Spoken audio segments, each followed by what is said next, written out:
हम कंचन झा समस्त मैथिली वासी के हार्दिक अभिनंदन करै छी और आइ अपने सबके हम एकटा कजरी गीत सुनाबऽ जा रहल छी।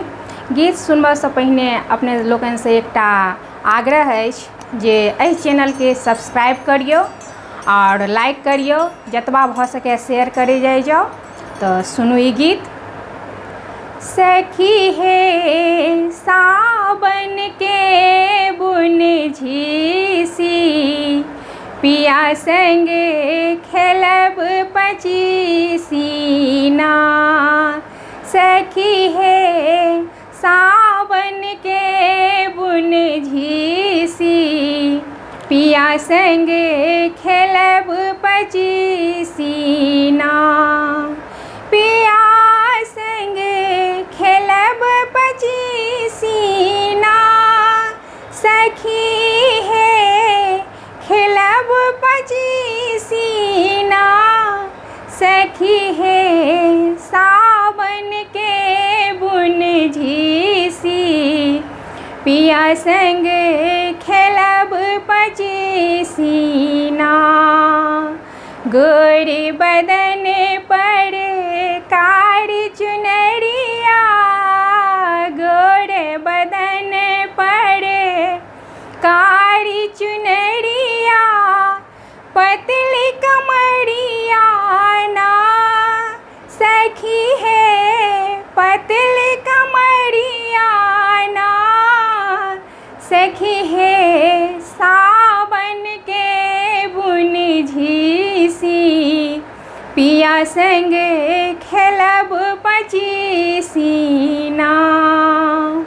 मुँह में पान नयन में काजर, मुँह में पान नयन में काजर, दाँत में मिसिया ना।